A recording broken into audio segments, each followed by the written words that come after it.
নমস্কার বন্ধুরা, আমি শুভদীপ তোমাদের স্বাগত জানাই আমার ইউটিউব চ্যানেল জ্ঞান মার্গে। এই ভিডিওতে আমরা রায় ও মার্টিন প্রশ্নবিচিত্রা 2025 থেকে অষ্টম শ্রেণীর ভূগোল বিষয়ের প্রথম পর্যায়ক্রমিক মূল্যায়নের যে মডেল সেটগুলি দেওয়া হয়েছে তার মধ্য থেকে চতুর্থ মডেল সেটটির সমস্ত প্রশ্নের উত্তরগুলি নিয়ে আলোচনা করব। তাহলে দেখো, একের বলেছে সঠিক উত্তরটি নির্বাচন করে লেখো। 1 পৃথিবীর অভ্যন্তরের তাপমাত্রা 1 ডিগ্রি সেলসিয়াস করে বাড়ে প্রতি, এটা হবে অপশন বি, 33 মিটার গভীরতায়।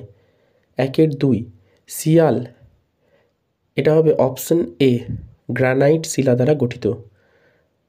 3 গুরুমণ্ডল ও কেন্দ্রমণ্ডলের মাঝে আছে, এটা হবে অপশন বি, গুটেনবার্গ বিযুক্তি। 4 মহাসাগরীয় ভূত্বক গঠিত হয়, এটা হবে অপশন বি, ব্যাসল্ট শিলা দ্বারা।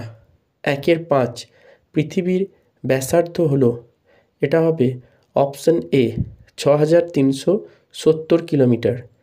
6 ক্রোফেসিমা ও নিফেসিমা স্তর দুটি পৃথক আছে, এটা হবে অপশন সি, রেপিত্তি বিযুক্তি দ্বারা। এরপর 2 এ বলেছে শূন্যস্থান পূরণ করো। 1 বলেছে ভারত শ্রীলঙ্কা থেকে বিচ্ছিন্ন হয়েছে ড্যাশ প্রণালী দ্বারা, উত্তর হবে পক। 2 ড্যাশ মায়ানমারের প্রধান ভাষা, উত্তর হবে বর্মী। এরপর 2 বলেছে নিচের প্রশ্নগুলির অতি সংক্ষিপ্ত উত্তর দাও। 1 বলেছে ভুটানের প্রধান ভাষাটির নাম লেখো, উত্তর হবে জাংথা। 2 বলেছে ইয়াঙ্গন শহরটি আমাদের কোন প্রতিবেশী দেশে অবস্থিত, উত্তর হবে মায়ানমার। 3 বলেছে নিচের প্রশ্নগুলির সংক্ষেপে উত্তর দাও। 1 বলেছে পাকিস্তানের জলসেচ ব্যবস্থার সংক্ষিপ্ত বিবরণ দাও, উত্তর হবে বৃষ্টিপাতের পরিমাণ কম হওয়া সত্ত্বেও পাকিস্তান কৃষিকাজে বেশ উন্নত। এর প্রধান কারণ হলো এখানকার জলসেচ ব্যবস্থা। পাকিস্তানের জলসেচ প্রধানত খালের মাধ্যমে হয়ে থাকে। সিন্ধু ও তার উপনদীগুলিতে বাঁধ দিয়ে জলাধার তৈরি করা হয়েছে। সেই জলাধারগুলো থেকে একাধিক সেচ খাল কাটা হয়েছে। পাকিস্তানের বেশিরভাগ জলসেচ এইভাবেই করা হয়। তবে পশ্চিমের মরু অঞ্চলে মাটির নিচে সুড়ঙ্গ কেটে কৃষিক্ষেত্রে জল নিয়ে যাওয়ার একটি প্রথা আছে, যাকে ক্যারেজ প্রথা বলে। এরপর 3 বলেছে সার্ক কি, উত্তর হবে 1985 সালে ভারত ও তার প্রতিবেশী দেশগুলি যেমন বাংলাদেশ, নেপাল, ভুটান, শ্রীলঙ্কা, পাকিস্তান, মালদ্বীপ ও আফগানিস্তান, এই 8টি দেশ মিলে শান্তি, স্থায়িত্ব ও অর্থনৈতিক প্রগতির উদ্দেশ্যে যে সংস্থাটি গঠন করে সেটি হলো সার্ক বা south Asian association for regional cooperation. এর সদর দপ্তর অবস্থিত নেপালের রাজধানী কাঠমান্ডুতে। এরপর 3 বলেছে দারুচিনির দ্বীপ আমাদের কোন প্রতিবেশী দেশকে বলা হয়, এই দেশটির প্রধান অর্থকরী ফসলটির নাম লেখো, উত্তর হবে দারুচিনির দ্বীপ বলা হয় শ্রীলঙ্কাকে। এই দেশটির প্রধান অর্থনৈতিক ফসল হলো নারকেল। এরপর 4 বলেছে নিচের প্রশ্নগুলির সংক্ষিপ্ত ব্যাখ্যামূলক উত্তর দাও। 1 বলেছে বিনাশকারী বা অভিসারী পাত সীমানার 2টি বৈশিষ্ট্য লেখো, নিরপেক্ষ পাত সীমানার একটি উদাহরণ দাও, উত্তর হবে ক, এই পাত সীমানা বরাবর অপেক্ষাকৃত ভারী পাতটি হালকা পাতের নিচে নিমজ্জিত হয়।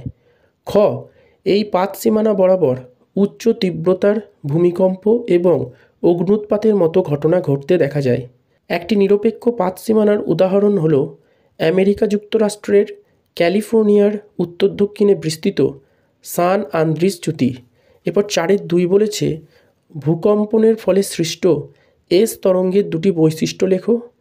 পৃথিবীর 70% ভূমিকম্প হয় এই বলয়টির নাম লেখো, উত্তর হবে ভূমিকম্পের এস তরঙ্গের 2টি বৈশিষ্ট্য হলো ক, এই তরঙ্গ কেবলমাত্র কঠিন মাধ্যমের মধ্য দিয়ে অগ্রসর হতে পারে, আর খ, এই তরঙ্গের গতিবেগ প্রতি সেকেন্ডে 3 থেকে 5 কিলোমিটার হয়ে থাকে। আর প্রশান্ত মহাসাগরীয় অগ্নিবলয় অঞ্চল বরাবর পৃথিবীর 70% ভূমিকম্প হয়ে থাকে। এরপর 4-3 বলেছে ম্যাগমা ও লাভার মধ্যে 3টি পার্থক্য লেখো। উত্তর হবে ক। ম্যাগমা হলো ভূ অভ্যন্তরের বিভিন্ন প্রকার খনিজের তরল মিশ্রণ। অন্যদিকে লাভা হলো ভূপৃষ্ঠে সঞ্চিত বিভিন্ন প্রকার খনিজের তরল ও কঠিন মিশ্রণ। খ। ম্যাগমাতে গ্যাস ও বাষ্প মিশ্রিত থাকে, কিন্তু লাভাতে গ্যাস ও বাষ্প মিশ্রিত থাকে না। গ। ম্যাগমার উষ্ণতা বেশি, কিন্তু লাভার উষ্ণতা তুলনামূলক কম। 5-এর দাগেরগুলো বলেছে নিচের প্রশ্নগুলির উত্তর দাও। 5-1 বলেছে আমি খুব শক্ত সূক্ষ্ম দানার কালো ধূসর বর্ণের শিলা। রাস্তাঘাট নির্মাণে আমার ব্যবহার হয়ে থাকে। আমার মধ্যে দিয়ে সহজেই জল প্রবেশ করতে পারে। আমি কে? পাললিক শিলার 3টে বিশেষত্ব উল্লেখ করো আর সংঘাত শিলার একটি উদাহরণ দাও। তাহলে দেখো, প্রথমকার উত্তরটা হবে আমি হলাম ব্যাসল্ট শিলা। আর পাললিক শিলার 3টে বিশেষত্ব হলো ক। এই শিলায় স্তরায়ন লক্ষ্য করা যায়। খ। এই শিলার প্রবেশ্যতা ও সছিদ্রতা বেশি। গ। এই শিলায় সাধারণত ভঙ্গুরতা বেশি দেখা যায়, তাই এর ক্ষয় প্রতিরোধকারী ক্ষমতা কম। আর একটি সংঘাত শিলার উদাহরণ হলো কংগ্লোমারেট। এরপর 5-2 বলেছে গ্রানাইট শিলার রূপান্তরিত রূপটির নাম লেখো।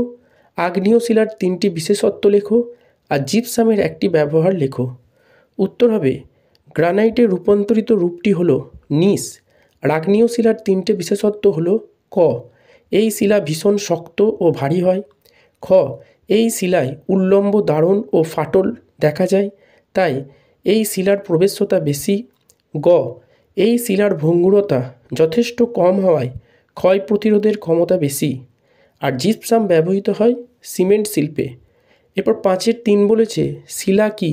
যে কোনো এক প্রকার শিলা সম্পর্কে বিশদে বর্ণনা করো। দেখো, উত্তর হবে শিলা হলো প্রকৃতিতে প্রাপ্ত এক বা একাধিক খনিজের সমসত্ব বা অসমসত্ব মিশ্রণ, যা পৃথিবীর উপরে শক্ত আবরণের সৃষ্টি করে। প্রকৃতিতে সাধারণত 3 ধরনের শিলা পাওয়া যায়, যথা আগ্নেয় শিলা, পাললিক শিলা ও রূপান্তরিত শিলা। আগ্নেয় শিলা পৃথিবী সৃষ্টির সময় উত্তপ্ত ও তরল অবস্থা থেকে ধীরে ধীরে তাপ বিকিরণ করে ভূত্বকের মধ্যে ও উপরে প্রথমে যে কঠিন শিলার সৃষ্টি হয় সেটি হলো আগ্নেয় শিলা। পৃথিবীতে প্রথম সৃষ্টি হওয়ায় এই শিলার অপর নাম প্রাথমিক শিলা। উৎপত্তি অনুসারে আগ্নেয় শিলা 2 রকমের হয়ে থাকে, যথা নিঃসারী আগ্নেয় শিলা এবং উদ্বেধী আগ্নেয় শিলা। যখন ভূগর্ভস্থ ম্যাগমা ভূত্বকের কোনো দুর্বল ফাটলের মধ্য দিয়ে এসে ভূপৃষ্ঠের লাভারূপে বেরিয়ে শীতল ও কঠিন হয়ে শিলার সৃষ্টি করে, তা হলো নিঃসারী আগ্নেয় শিলা, যেমন ব্যাসল্ট। যখন ভূগর্ভস্থ ম্যাগমা ভূত্বকের কোনো দুর্বল ফাটলের মধ্য দিয়ে ভূপৃষ্ঠে পৌঁছাতে না পেরে ভূ অভ্যন্তরে ধীরে ধীরে শীতল ও কঠিন হয়ে শিলার সৃষ্টি করে, তাকে উদ্বেধী শিলা বলে, যেমন গ্রানাইট। উদ্বেধী শিলার অবস্থান অনুযায়ী 2 ভাগে ভাগ করা হয়, যথা উপপাতালিক শিলা এবং পাতালিক শিলা। উপপাতালিক শিলাগুলি সাধারণত ভূপৃষ্ঠের কাছাকাছি গড়ে ওঠে, যেমন ডলেরাইট, এবং পাতালিক শিলাগুলি ভূ অভ্যন্তরের অনেক গভীরে গড়ে ওঠে, যেমন গ্রানাইট। এই ভিডিওটা দেখে উপকৃত হলে অবশ্যই একটি লাইক করবে, কমেন্ট করবে এবং বন্ধুদের সাথে ভিডিওটা শেয়ার করবে।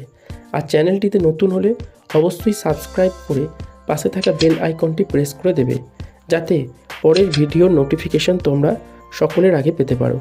ভিডিওটি সম্পূর্ণ দেখার জন্য ধন্যবাদ। নমস্কার।